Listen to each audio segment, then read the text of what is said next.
नमस्कार, एबीसी हिंदी में आपका स्वागत है। तमाम राष्ट्रवादी साथियों से विनती है, चैनल को फटाफट सब्सक्राइब कर लीजिए। और अब मुद्दे की बात है।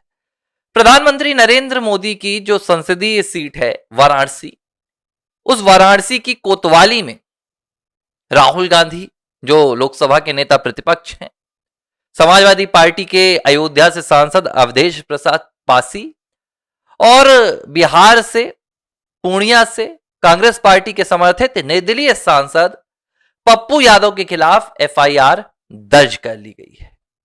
और यह एफआईआर किसी चोरी के, किसी वित्तीय लेन देन के या किसी माफियागिरी के मामले में दर्ज नहीं की गई है। यह शर्मनाक है कि यह एफआईआर भारत में संतों के अपमान पर दर्ज की गई है। जिस भारत में संतों को पूजा जाता है, जिस भारत में संतों को भगवान माना जाता है, और सिर्फ हिंदू धर्म ही नहीं, दुनिया के न जाने कितने देशों के लोग आते हैं। जब हमारे यहां कुंभ आयोजित होता है, जब हमारे यहां संतों का संगम लगता है, तो संतों का आशीर्वाद लेने आते हैं। आज भी मार्क जुकरबर्ग और तमाम अमेरिकन जो बड़े बड़े इनोवेटर्स हैं, डेवलपर्स हैं, वो नीम करोली बाबा जाते हैं, वृंदावन में प्रेमानंद महाराज के पास आते हैं। क्यों? क्योंकि सनातनी संतों की परंपरा को जानने के लिए, सनातनी संतों की परंपरा को आत्मसात करने के लिए। लेकिन इसी भारत में बीते दिनों देश की संसद में कांग्रेस पार्टी के नेता राहुल गांधी, समाजवादी पार्टी के अवधेश प्रसाद पासी और निर्दलीय सांसद भूतपूर्व माफिया पप्पू यादव ने तमाम हदों को पार कर दिया। वो घटनाक्रम आपने देखा होगा, जिस घटनाक्रम में पप्पू यादव भगवा धारण करके आते हैं, माथे पर त्रिपुंडी लगाते हैं और नारा क्या लगाते हैं तख्ती अपने गले पर, सुबह शाम बोलो झूठ और पकड़े जाओ तो कहो जय सिया राम, जय श्री राम। इस तरह से ना सिर्फ भगवा धारण करके चोरी करने की घटना को दिखाया गया नाटकीय ढंग से। क्या संदेश देना चाह रहे हैं पप्पू यादव, क्या संदेश देना चाह रहे हैं राहुल गांधी, और क्या संदेश देना चाहते हैं अवधेश प्रसाद पासी? सवाल यही बस नहीं था कि संतों की वेशभूषा में चोरी की घटना को दिखाया गया।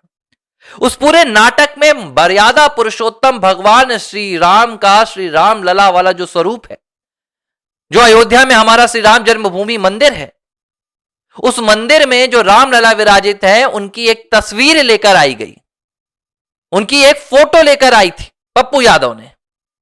और पप्पू यादव उस फोटो को अपने हाथ पर पकड़कर अवधेश प्रसाद पासी के चरणों में रखते हैं, अवधेश प्रसाद पासी के चरणों में रखते हैं, जो समाजवादी पार्टी के अयोध्या से सांसद है। मुझे बड़ी आपत्ति हुई और हैरानी हुई कि भाई पप्पू यादव तो भूतपूर्व माफिया है, जो हत्या से लेकर रंगदारी, लूट, न जाने कितने प्रकरणों में जेल की हवा खाकर आया है। लेकिन अवधेश प्रसाद पासी ये तो अयोध्या से सांसद हैं भाई, अयोध्या से विधायक रहे हैं। इन्हें प्रभु श्री राम की महिमा तो पता है, इन्हें प्रभु श्री राम और उनके भक्तों की आस्था तो पता है। कुछ दिनों पहले अयोध्या गए थे अवधेश प्रसाद पासी, मैं आपको बताऊंगा, सच बताना मेरा काम है। तो अयोध्या में एक संतों का कार्यक्रम था, वहां पर जाकर इन्होंने संतों के चरण छुए, आशीर्वाद लिया और कहा कि भाई संत तो भगवान होते हैं। लेकिन वही अवधेश प्रसाद पासी तब खामोश रहते हैं जब उनके पैरों पर, मुझे कहते हुए बड़ा अजीब लग रहा है कि मुझे यह बोलना पड़ रहा है, भारत में भगवान राम लला की तस्वीर को रखी गई और इन सबके बीच चप्पल पहनकर इटालियन मां के जन्मे हुए बेटे राहुल गांधी, जिन्हें मुझे नहीं पता सनातनी रीत पता है या नहीं पता है, मुझे नहीं पता उन्हें भगवान राम कौन है यह भी पता है या नहीं पता है, वो चप्पल पहनकर जाते हैं, सामने संत की वेशभूषा में पप्पू यादव बैठा होता है, राहुल गांधी जाकर वहां पर चढ़ावा चढ़ाने का नाटकीय पूरा मंच करते हैं। इस पूरे घटनाक्रम ने सावन के पहले दिन संतों का अपमान करके पूरे देश को हैरान कर दिया। इसके बाद वाराणसी के संतों का जबरदस्त तरीके से आक्रोश देखने के लिए मिला। संतों ने कहा कि भाई पप्पू यादव ने, राहुल गांधी ने और अवधेश प्रसाद पासी ने जो किया है वो अस्वीकार है। आपकी राजनीतिक कोई महत्वाकांक्षा है, आपकी राजनीतिक लड़ाई है, आप उसे राजनीति के तरीके से लड़िए, लेकिन सनातनी वेशभूषा, सनातनी आराध्य, उनका मखौल और मजाक उड़ाने का आपको संवैधानिक अधिकार नहीं है, न नैतिक अधिकार है। वाराणसी में शिकायत दी गई, शिकायत में तीनों सांसदों के नाम दिए गए और सभी के खिलाफ एफआईआर दर्ज कर ली गई है, संतों को अपमानित करने के मामले में और लोगों की आस्था को चोटिल करने के मामले में। लेकिन सवाल उठता है कि क्या यह एफआईआर राहुल, अवधेश प्रसाद पासी और पप्पू यादव को वाकई में कोई कठोर कार्रवाई के लिए मजबूर करेगी या ढुलमुल गुम हो जाएगी? देखिए, मैं बड़ा हैरान हूं कि अब तक संसद की ओर से कोई कार्रवाई क्यों नहीं हुई। मामला दिल्ली में देश की संसद परिसर में होता है, जहां भारतीय जनता पार्टी के 240 सांसद हैं, जहां 293 से ज्यादा सांसद एनडीए के हैं, जहां भाजपा का मजमा है, पूर्ण सत्ता में है भाजपा, और भाजपा एक एफआईआर, एक कार्रवाई इनके खिलाफ नहीं करवा पा रही है। वहां प्रधानमंत्री नरेंद्र मोदी के संसदीय क्षेत्र वाराणसी में संतों को अपने सम्मान की लड़ाई लड़ने के लिए निकलकर सामने आना पड़ रहा है। यह अचरज वाला मामला है भाई।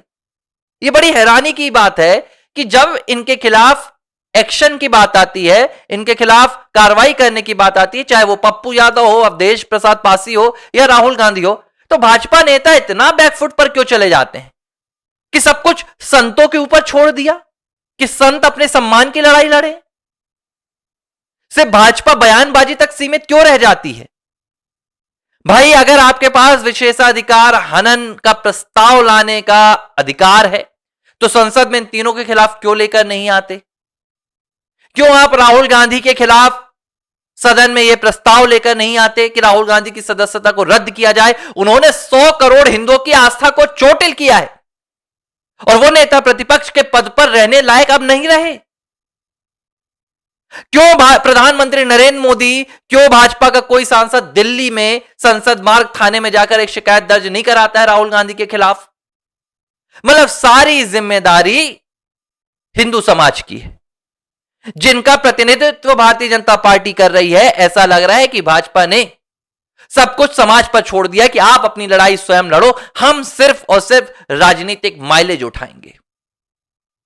संतों का अपमान हुआ, संतों का अपमान हुआ, गा रहे हैं, बजा रहे हैं, लेकिन एक्शन के नाम पर क्या? कुछ भी नहीं, कुछ भी नहीं है एक्शन के नाम पर। यह थोड़ा सा मुझे बड़ा अजीब लगता है भारतीय जनता पार्टी की ये वाली रीत, जब भी गांधी परिवार का नाम आता है।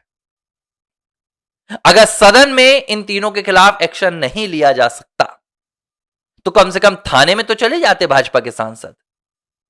लेकिन दुख है कि इस देश के संत समाज को, संत समुदाय को, संत शिरोमणि को अपने सम्मान की लड़ाई के लिए और संतों के गरिमा को बनाए रखने के लिए अदालतों के चक्कर काटने पड़ेंगे, थानों में जाकर अर्जियां लगानी पड़ेंगी, शिकायतें दर्ज करानी पड़ेंगी। लेकिन भाजपा का कोई भी सांसद, विधायक, नेता इन तीनों के खिलाफ मामला दर्ज कराने के लिए या संसद में इनके खिलाफ एक्शन करवाने के लिए सामने नहीं आया। एबीसी हिंदी न्यूज, आज ही जुड़िए हर खबर के साथ।